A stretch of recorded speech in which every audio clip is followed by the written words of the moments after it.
It is May 29, 2026. May 29, 2026.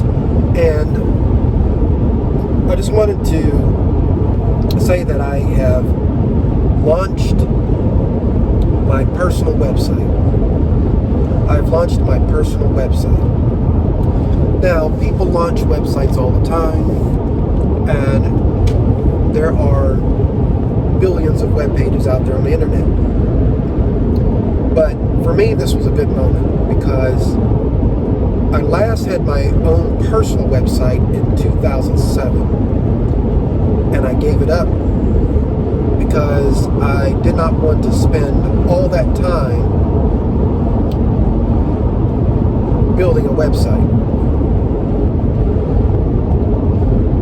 Or should I say maintaining a website. So I have been doing web development since the late 1990s.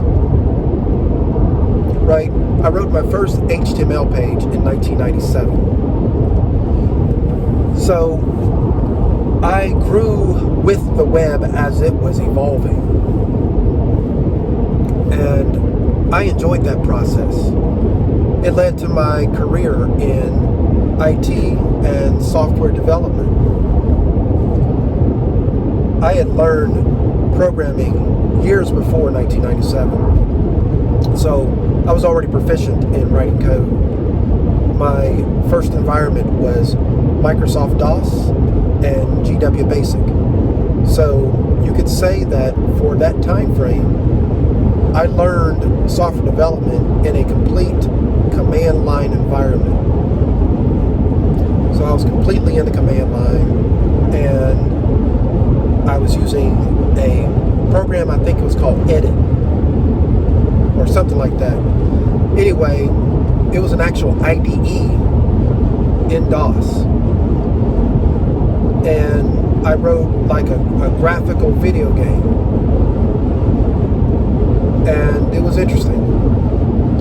I haven't been able to do that since, but I did it back then in the 90s. So I learned GW Basic, and I became very proficient with MS-DOS and how to navigate it using commands. And then when I picked up on the web, I was using Netscape. It was pretty cool. And then later, I adopted Internet Explorer. I know people talk down about Internet Explorer, but I never had a problem with the Internet Explorer. I liked it more than I liked Netscape Navigator. But anyway, so I was doing HTML, and what I liked about web design, right, so I wouldn't have called that web development. What I liked about web design is that it allowed me to express my artistic and creative abilities. Because well before then, I was heavy into arts and drawing and all of that. So I did all of that, and then it evolved. And then I got into classic ASP and VBScript, JavaScript. And, in between that, between the HTML and between classic ASP, I was doing Perl CGI, and I was using Linux servers. You had these free Linux hosts.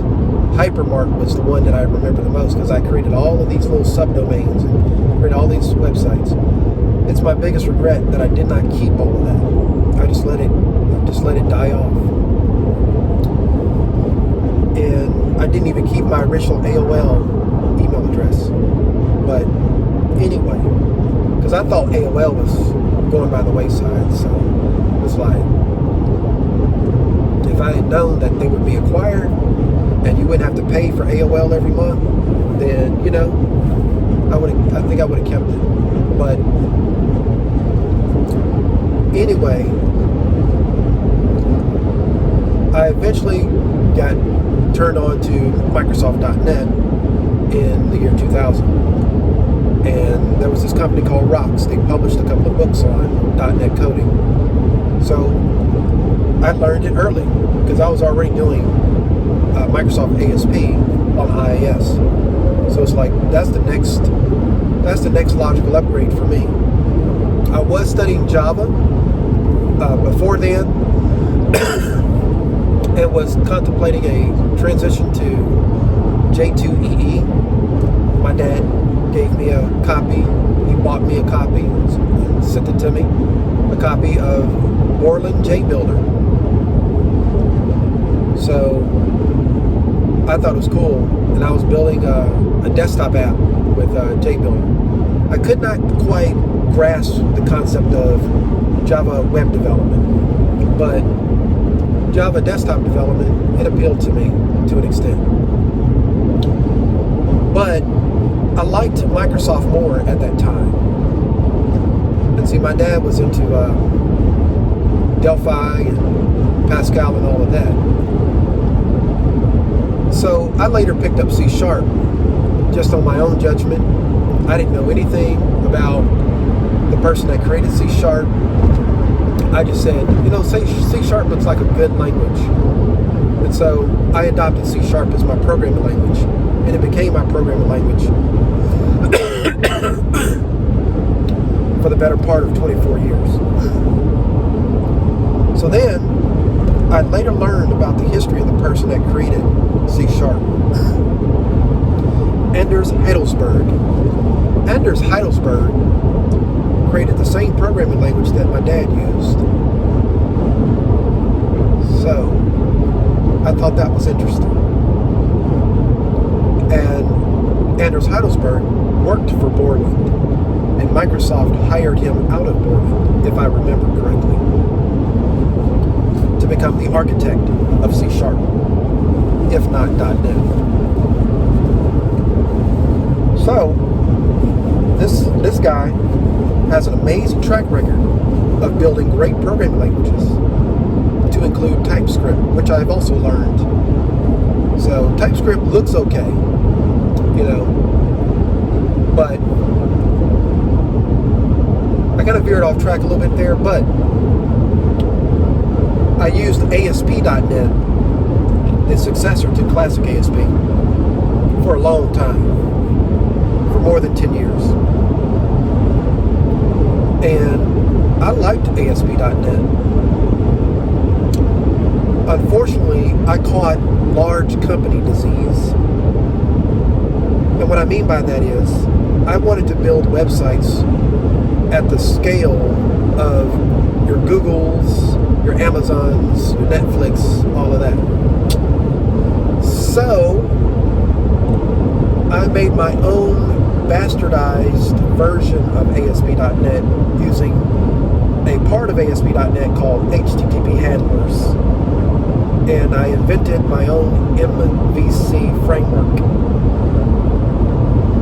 It was a lot of work, but I did it. And because I had startup company experience prior to adopting .NET and working with raw JavaScript, doing thousands of lines of JavaScript to do as much on the client in the browser as possible, then I was able to bring those skills back into focus with that. Now, this seems linear, the way I'm saying it. My actual technical history is much more diverse and complex and intricate than this lets on. So basically, I was doing everything all at once. I was doing desktop development. I was doing back-end development. I was doing, agents running in the background as managed tasks. I was doing all kinds of stuff. So basically, I was doing full stack development as far back as 2001. And so then when .NET came out, and it's enterprise grade, you could do all this stuff with .NET, it was over. I just basically took over all of the software development, right? So I moved from front end to full stack. So I created the databases. I defined the databases. I defined everything. I read all the books. I studied deeply and intensely and became highly proficient in engineering and architecture as it was known between 2000 to 2015. So I decided at some point that I was done web development as intensely as I was. Yes, when my employer would ask for some website or a web application, I would build it. But I wouldn't volunteer that as a strategy, right? I was more apt to volunteer desktop applications as a means of automating certain processes. So then when it came to my private projects that I did, it's no surprise that I saw more value in doing desktop development. So when I switched over to Linux, in 2009, that took away all of my tools. All my tools were gone, right? Because Linux is not Windows in 2009. There is this imitation of .NET on Linux at that time, built by some creative developers. Well, I heard that Microsoft bought their technology for about $500 million, if I remember that correctly. That's a lot of money. But anyway, I didn't have those tools like that, and I wasn't going to use a version of .NET that didn't have the full support or the full range of things that I liked in the way that I had become accustomed to. So I decided, while I'm on Linux, I might as well do something different, something more aligned with Linux. So I went down the path of C++ and systems-oriented development applied to application development. So I got into safety critical software development, DO-178B, and all of that kind of stuff, and applied that to my software projects. So I became a different type of software developer, one that was much more systems-oriented, had more of a systems rigor to it. So building high-performance software. And I discovered WordPress around 2011. So I said, you know what? I don't really have to maintain my own website. If I want to publish articles or write something and put it on the internet, I can do it through WordPress.com. So that's what I did. So I did that, and 9 different blogs, and about 1,000 articles later, I decided, you know what? I need a personal website again. Because as convenient as WordPress.com is, I did not find it as flexible for the ways I wanted to present information, given the range of things that I'm doing and the projects that I'm working on. I know that a personal website would be better, although it requires more work. So, what did this require for me? Well, I have many options in 2026 for a personal website. I could use Wix, I could use Squarespace, I could do all of that stuff. But I can't bring myself to pay a monthly fee for something I know I can do myself and that I have over 20 years of experience doing, even if I spent the majority of that time doing it for other people. So I built my own website, and here's the thing, I forgot the day-to-day reality of it, right? So it is every bit as grueling as I remember it. And see, I actually enjoy web development. I enjoy it in a way that still doesn't prevent me from getting a little exhausted from the exercise. And it's not the coding aspect. I think the part about web development that challenges me the most is the content development. Because I'm doing it myself, I don't have a team. But even when I was in corporate doing web development, there was always a struggle getting content. And sometimes I would have to write the content myself. And that's why in 2006, I invented a content management system.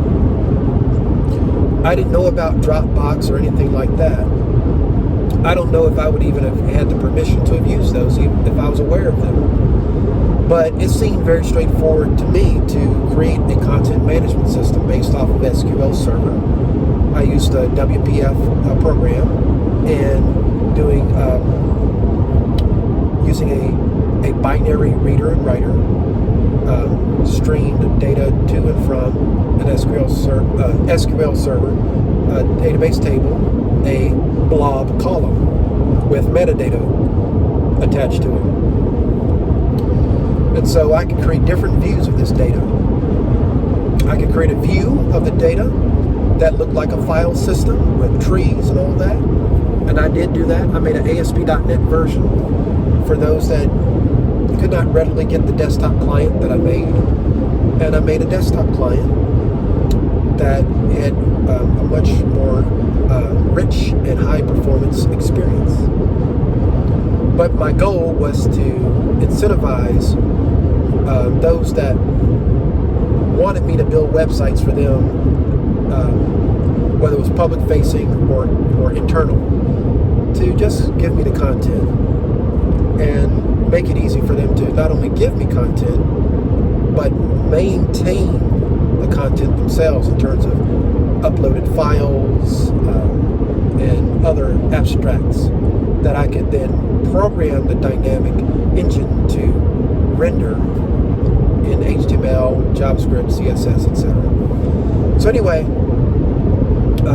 so yeah, I had created all of that 20 years ago, content management. But for my own personal site, you know, I still treated it like I would in the late 90s, early 2000s as an artistic craft type of process, not an engineering process. That's for my corporate clients, right? For me, it's going to be artistic. It's going to be personal. It's going to have flavor to it. So I held to that here, although I was tempted to say, okay, why don't I just go ahead and find a content management system that I can run? Because they exist now. You can, a developer now can just download a content management system, learn it, and then apply it and be done.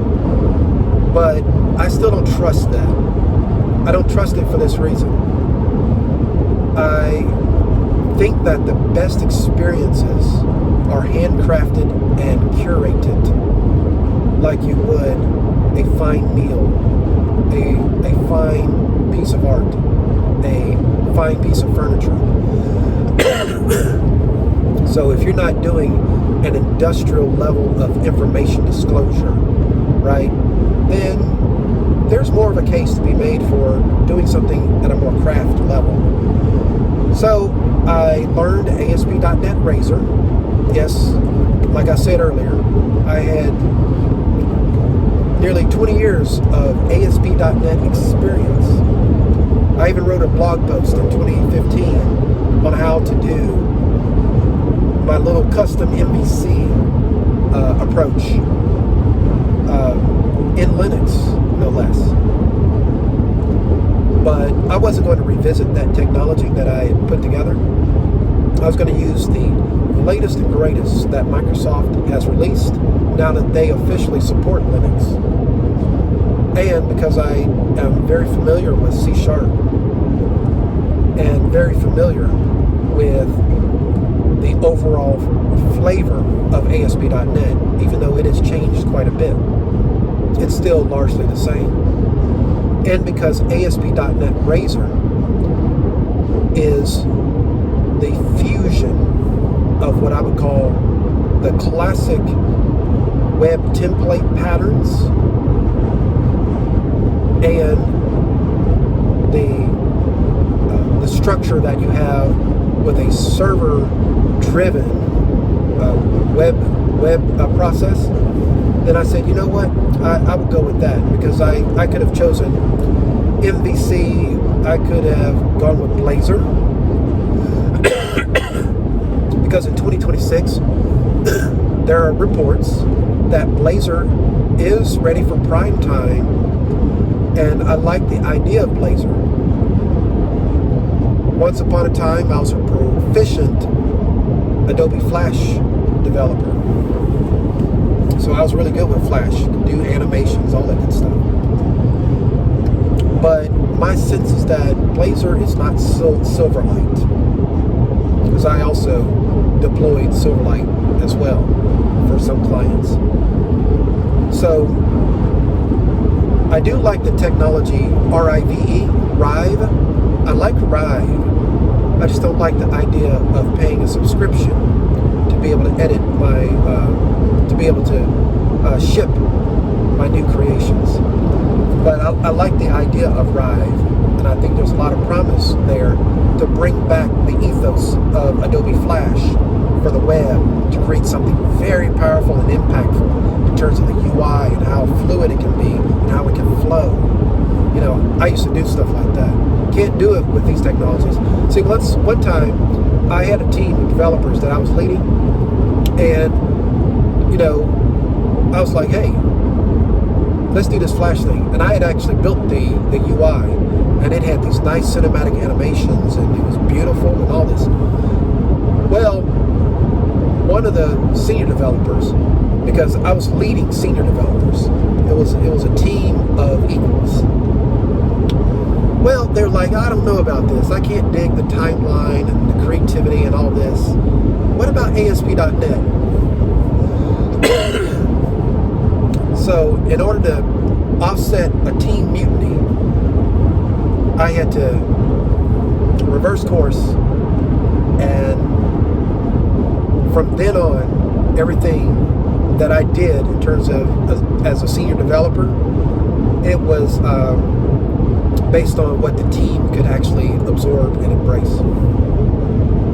And that influenced the way I made decisions in my career. But when I was an indie developer and truly independent, yeah, I did all kinds of stuff. I did stuff that I can only remember if I start talking about it. Anyway, but I got my personal website out, and it took me a few weeks to develop it. I took 4 days of PTO twice in the month of May. Well, I think the last week of April and the second week of May. And so the website's been out for about a week or two. And I'm proud of it and I'm happy. Maybe some don't like the way I designed it. I don't care. All I know is I designed the graphics by hand. They're not AI generated. I used Inkscape, and I used gradient meshes, and I hand defined the gradients and the actual way that they're put together in the header. I hand drew the logo, and I defined the typography, the spacing, all of that. It was meticulous work because I had to keep. See, one of the downsides of ASP.NET versus PHP versus even classic ASP or just JavaScript-based development is that you can't get like instant feedback on what you're designing as you're designing it. And I do think that's a downside of the current web development approach. So the thing of it is, I recognized that early on when I decided to embrace ASP.NET Razor. So what did I do instead? I defined the site statically first. Yep. I did it all in just raw HTML, CSS, a little bit of JavaScript. And in terms of the CSS, I read a whole book on responsive web design last year, and I'm glad we have AI to help me through piecing the CSS together. So the AI helped me piece together the CSS, but the CSS has changed dramatically since the last time I used it.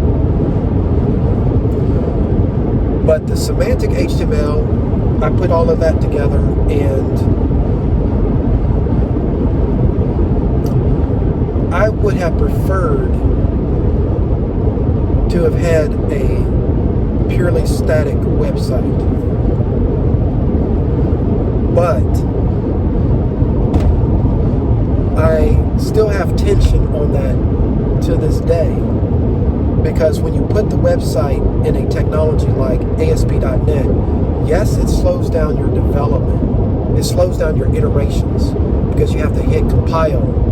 It has to compile. You got to wait for it to compile, and then it has to launch a server, which that is an improvement over the way it used to be.